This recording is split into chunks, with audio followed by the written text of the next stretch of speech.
নমস্কার বন্ধুরা, সবাই কেমন আছেন? আশা করি ভালো আছেন। মল্লিক কিচেন থেকে জানাই সবাইকে অনেক অনেক স্বাগত। বন্ধুরা, আমি আজকে একটা রেসিপি বানাবো পুঁই শাকের বড়া। তো চলুন শুরু করা যাক। আমি যে এইখানে পুঁই শাকের পাতাগুলো যে ধুয়ে কেটে রেখেছি ঝিরিঝিরি করে, এবার আমি এগুলো দিয়ে দিব পেঁয়াজ কুচি, 1 কাপ চালের গুঁড়ো,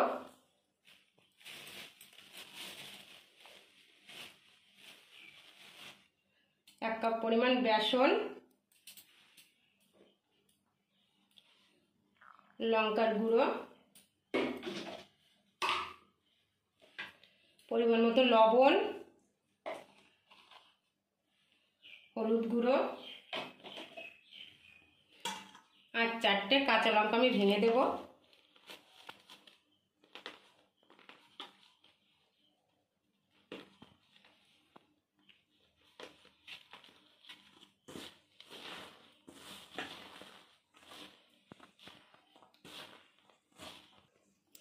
আমি এবার জল দিয়ে ভালো করে মেখে নেব।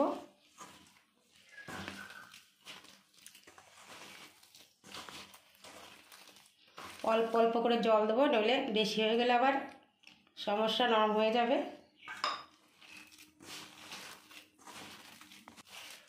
দেখুন আমার মাখানো হয়ে গেছে।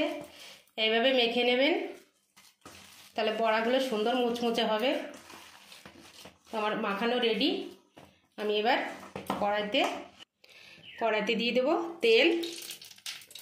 আমি এখানে সাদা তেল ব্যবহার করছি, আপনারা চাইলে সরষের তেলও ব্যবহার করতে পারেন।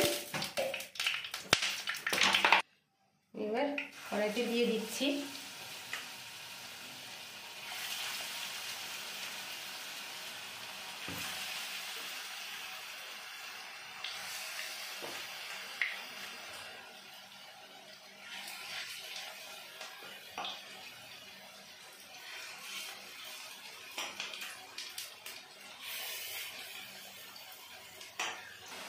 আমি এবার বড়াগুলো উল্টে দেব।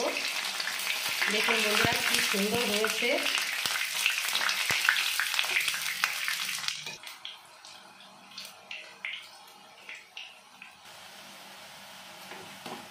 হ্যাঁ বন্ধুরা, বড়াগুলো ভাজা হয়ে গেছে, দারুণ মুচমুচে হয়েছে। এই বড়া দিয়েই 1 থালা ভাত খাওয়া যায়।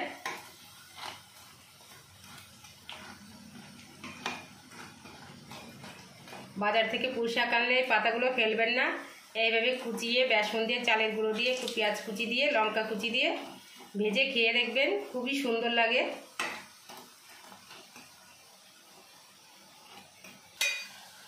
বন্ধুরা আমার বড়াগুলো ভাজা হয়ে গেছে, এখন আমি নামিয়ে নিচ্ছি।